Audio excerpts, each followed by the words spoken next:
Hello from Kingfisher, Oklahoma. Today we're going to look at 2 Kings 25. Going to finish that out. Then we're going to start in 1 Chronicles chapter 1. Pretty excited to jump into Chronicles. So Zedekiah is sieged. He's the last king there. It's a mess. God's already said it's over. I give up. I'm not going to keep Israel. I'm not going to keep the temple. As it is, it's time for judgment. God has already said that, so it's no surprise then that the last remnants of what's there gets swept away. The city of Jerusalem, the temple gets burned down. King Zedekiah, who's on the throne, gets taken away. People get taken away. This is the last vestige of this group, this promised land group that came through the wilderness and settled into the land. Their big problem was that they just didn't serve God. I mean, plain and simple. And that is the greatest single thing that you need to settle in your life, is that you need to serve God. Now, we get the particulars in the Bible, so go read it. It's all in there, what the particulars of serving God means. But if you're worshiping other gods or serving yourself rather than God, it's not going to go well. You're going to get judgment. That's just how it is. So we see in Israel, temples burnt to the ground. Only the poor people are left to farm the land. Meanwhile, Nebuchadnezzar of Babylon has come in, taken over. He's moving people around to just suit his whims. We do see Joachim. He's a king that was taken earlier while the rest of the tribe of Judah still remained. And he's there. He was in prison, but then he gets elevated. But elevated in captivity. He's still a slave, a captive. Nothing great is happening in his life. And that's how it ends for 2 Kings. Kind of depressing sort of story. But that's not the end of God's story. So we're jumping into Chronicles, and we'll see kind of how this goes. It's going to start out with a little bit of a history lesson. And so we get some names. A lot of these names, we followed their stories. We've heard about them. We've heard them before. Some of them are direct line to the nation of Israel. Some of them are some of the family members that branch out into other nations. And some of the names we will only recognize as nation names. So we're going to jump right in. I'm excited. Let's get started. Chapter 25. It came to pass in the 9th year of his reign, in the 10th month, and the 10th day of the month, that Nebuchadnezzar, king of Babylon, came and all his host against Jerusalem. He pitched against it, and they built forts around it. The city was sieged unto the 11th year of King Zedekiah. And on the 9th day of the 4th month, the famine prevailed in the city, and there was no bread for the people in the land. And the city was broken up, and all the men of war fled by night, by way of the gate between two walls. Hey, they're hungry, they're just going to dash out, which is by the king's garden. Now the Chaldees were around the city, round about, and the king went the way towards a plain. The army of the Chaldees pursued the king, overtook him in the plains of Jericho, and all his army were scattered from him.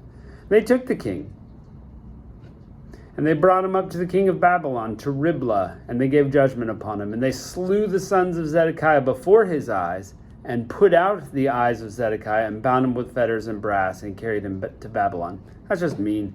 Kills his sons right in front of him. That's the last thing he sees. And in the 5th month of the 7th day of the month, which is the 19th year of Nebuchadnezzar, king of Babylon, came Nebuzaradan, the captain of the guard, the servant of the king of Babylon, unto Jerusalem. He burnt the house of the Lord, and the king's house, and all the houses of Jerusalem, and every great man's house burnt he with fire.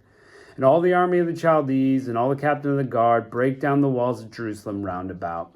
Now the rest of the people who were left in the city, and the fugitives that fell away from the king of Babylon, and the remnant of the multitude, did Nebuzaradan, the captain of the guard, carry away. The captain of the guard left the poor of the land to be vine dressers and husbandmen. And the pillars of the brass, that just means they take care of animals.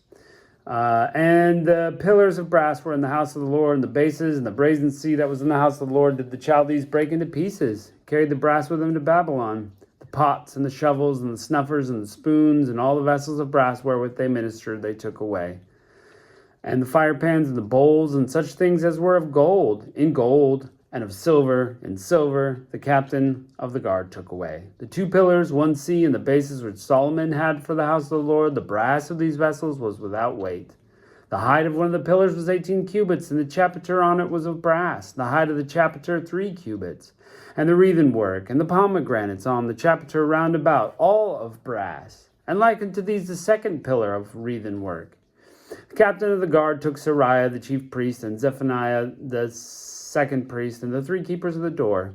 And out of the city he took the officer that was set over the men of the war, and the 5 men that came with him into the king's presence, which were found in the city, the principal scribe and the host which mustered the people of the land.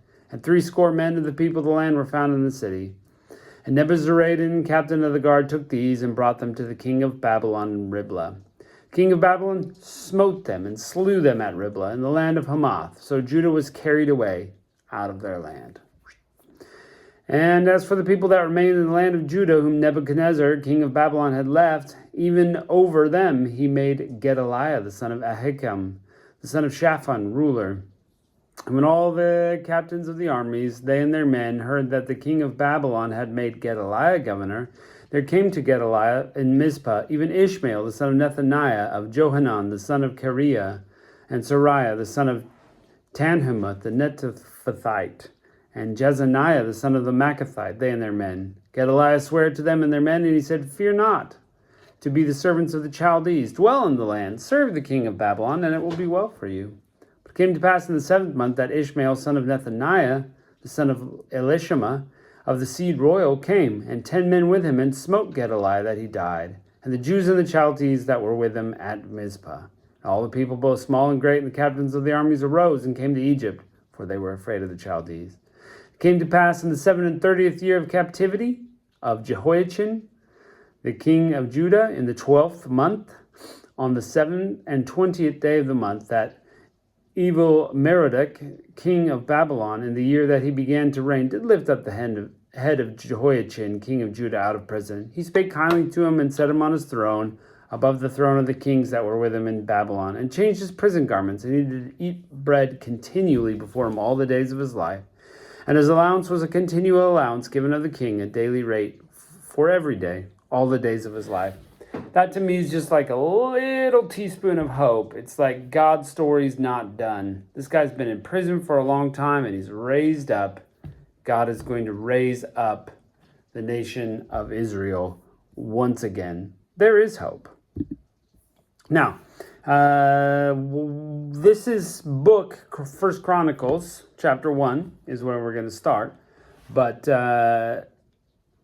in the Hebrew Bible, it's one of the last books, if not, the Chronicles together, I think, are the last books. So it's like going to be a summary of events that are important. And so it is kind of, when you read through it, kind of interesting because it's like, well, we just read this stuff. But that's why it's kind of the end. It's kind of a summary of some of the things. But let's jump into this chapter of people. Chapter 1. Adam, Sheth, Enosh, Kenan, Mahalalel, Jared, Henoch, Methuselah, Lamech, Noah, Shem, Ham, and Japheth. The sons of Japheth were Gomer and Magog. That's going to be important. And Madai and Javan. That one's mentioned. And Tubal and Meshach. Those are mentioned. And Tiras. Sons of Gomer, Ashkenaz, and Riph, and Togarmah. Sons of Javan were Elisha and Tarshish. That's a city. Kittim and Dodanim. Sons of Ham were Cush and Mizraim, Put, and Canaan. Those are all cities down south. Mizraim, that was Egypt. The sons of Cush, Seba and Havilah and Sabta and Ramah and Sabtika. And the sons of Ramah, Sheba and Dedan. And Cush begat Nimrod, who became mighty upon the earth. We heard his story back in Genesis. Mizraim begat Ludum and Anamim and Lahabim and Nephatim and Pathrushim and Kaphlushim, of who became the Philistines. We've heard of those guys. And Caphtharim. And Canaan begat Zidon, his firstborn, and Heth, the Jebusite, which was in the land of Canaan, and the Amorite, and the Girgashite, the Hivite, the Arkanite, and the Sinite, and the Arvadite, and the Zemarite, and the Hamathite, all guys who were there in that land that the Israelites had kicked out. Sons of Shem were Elam, and Asher, and Arphaxad, and Lud, and Aram, and Uz, and Hul, and Gether, and Meshach. Arphaxad begat Shelah, and Shelah begat Eber, and Eber was born 2 sons. One was named Peleg, because of his days in the earth was divided. And his brother's name was Joktan. Joktan begat Almadad, and Shalaph, and Hazarmaveth, and Jerah, and Hadaram also, and Uzal, and Dikla, and Ebal, and Abimeel, and Sheba, and Ophir, and Havilah. Those are, Ophir and Havilah are kind of like the Saudi Arabian peninsula now. And Jobab, and these were the sons of Joktan, Shem, Arphaxad, Shelah, Eber, Peleg, Ru, Sereg, Nahor, Terah, Abram. Aha, the same is Abraham. We know that guy. Sons of Abraham, Isaac and Ishmael, and their generations, the firstborn Ishmael, Nebaioth, the Kedar, and Abdil, and Mibsam, Mishma, and Duma, Massa, Hadad, and Tema, Yeter, and Naphish, and Kedemah. These are the sons of Ishmael. Now the sons of Keturah, Abraham's concubine, he got married to her after Sarah had passed away. She bare Zimran, and Jokshan, and Medan, and Midian, the Midianites, and Ishbak, and Shua, the sons of Jokshan, Sheba, and Dedan, sons of Midian, Ephah, and Epher, and Hanoch, and Abida, and Eldah, and these are the sons of Keturah. Abraham begat Isaac. Aha, now we're getting there. The sons of Isaac, Esau, and Israel. Sons of Esau, Eliphaz, Ruel, and Jeush, and Jalem, and Korah.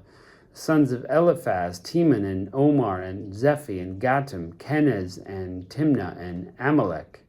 The Amalekites. Sons of Ruel, Nahath, Zerah, Shammah, and Mizah. The sons of Seir, Lotan, and Shobal, Zibeon, and Anah, and Dishan, and Ezer, and Dishan.